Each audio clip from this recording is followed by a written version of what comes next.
And in the Impact segment tonight, the Supreme Court begins to hear the gay marriage argument. In France, perhaps as many as 1 million people are demonstrating against gay marriage. The protest so intense, police had to use tear gas.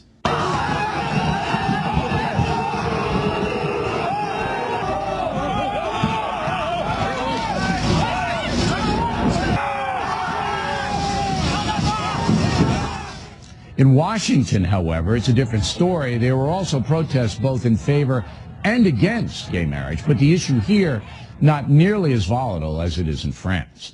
In fact, the latest polling shows the majority of Americans now favor gay marriage. With us, attorney and Fox News anchor Megyn Kelly.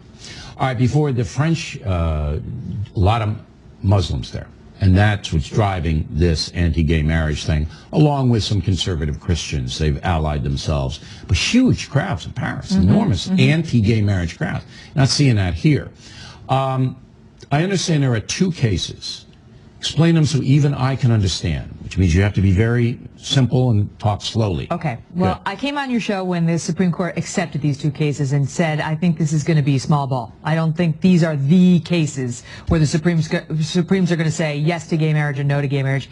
And I continue to believe that today. All right. The first case they heard today is about California's gay marriage ban, which the voters passed. They put it into their constitution. You can't have gay marriage. And there's a question about whether that is constitutional under the federal constitution. Can you do that? And I think the Supreme Court, based on what I heard today, is going to limit their ruling in that case so that it's only going to affect Californians. And the ruling will be in California? I think they're going to dodge it on procedural grounds. They have a couple of ways to get out of deciding it on the merits by saying, A, you didn't have standing. You people who are challenging the lower court ruling in favor of gay marriage, you don't have standing to bring this case. Or B, you know, we never should have taken this case. So they're going to dodge. That's going to cause a lot of problems. I think they're going to dodge. I don't think people will be surprised when they dodge. So if they dodge, then the people who like gay marriage are going to be happy for a dodge, not as happy as if they would have given a big ruling. But though in California, though, if they dodge, that means gay marriage is legal by fiat. Yes. So that just wipes out the popular vote there. Well, yes, it does. But I mean, I think at this point, same-sex marriage proponents will take a win as a win. I think so too. But what about all the people who voted against gay marriage? They're disenfranchised. Well, yes, they are. But right. I mean, that's all right. They've had a couple years to live with that. That's how you think that's going to come down Small there. ball, I still think, on Prop 8. Then the other one is the Defense of Marriage Act, signed by Bill Clinton, who now very, very much regrets now he's doing sorry. it, now that he's not in the office. Well, but he makes a point of when he signed it, yes. you know, gay marriage was not big or even really being discussed much. Oh, I see. That's sincere, isn't it? So when he signed it, wasn't a big deal. Now it's a big deal. He changes. You know, I'm sorry. Well, Bill people Clinton, do look at evolving standards. Let me say this so you don't get attached to it, because I know that you don't want to get attached to it. You're a phony, Bill Clinton. You're a phony. It's the same exact issue. Same thing. All right? You signed it because you thought it was going to be popular, and now that it's not that so popular, you're against it. This is what sleazy politicians do. Do you feel that way about Barack Obama, too? Because he came out, he was against gay marriage until recently. Of course I feel that way again. Of course I do. They pander. They don't care about gays. If they cared about gays, they would have been on board in the beginning. And they weren't. But even it's the gays same weren't talking issue. as much about gay marriage back in I'll tell you '96 what. as they are today. I'm sorry. It's the same exact issue. All right? Now, you can change your mind on the issue, but you got to explain that in context other than politics. How somehow you evolved on this issue.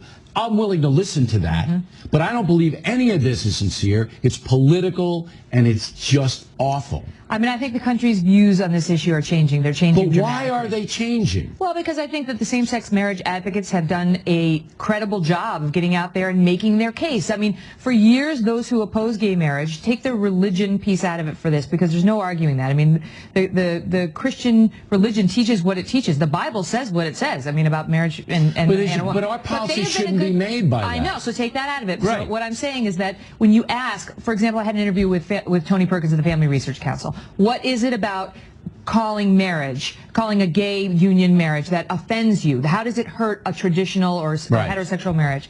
And I didn't hear anything articulated that was particularly persuasive. What people go back to... And I agree with you 100%. Right. 100%. And I hate to say this to Kelly. And next week I got something to Kelly that she's not going to like. Oh. I agree with you 100%. Wow, okay. The compelling argument is on the side of homosexuals. That's where the compelling argument is. We're Americans. We just want to be treated like everybody else.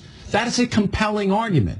And to deny that, you got to have a very strong argument on the other side. And the argument on the other other side side hasn't been able to do anything but thump the Bible. Their best argument thus far has been, well, marriage is an institution that for 2,000 years has been about a man and a woman creating babies. That's right. Procreation. The procreation is a strong... But look how the society has changed. I mean, people, they talk today about would we be okay passing a law saying people over 55 can't get married because they're not likely to have babies. Knock the music off for a minute. I got one more thing. I support civil unions. I always have. All right? And the gay marriage thing, I don't feel that strongly about it one way or the other. But then you leave it to the states. I think the states should do it. I think the Supreme Court's going to come down on the side of letting the democratic process play New York, out. I live in New York. New York has its fun with it. All right? I want all Americans to be happy. I do. All right. Now, real quick, the Defense of Marriage Act, is the Supreme Court going to rule it unconstitutional? I think it's in bigger trouble than that California you really think they might? I think they might, but again, I don't. If they do, then everything blows up. No, it doesn't. That again will be a small ball ruling. They just say that the feds can't do what they did. It still will leave it to the states. The feds can't impose any definition of marriage. Yeah, all right. Megyn Kelly, everybody. Oh, you got to tune in next week. What's happening to me next week? Oh, you are gonna. I'm not feeling well. So good. That throb you have, I feel it too. All right. We'll go to your house if you don't show up. I want to say for the record, I kind of like the frog, Bill. You sound kind of good. Yeah, thanks a lot. I'm trying to butter him up.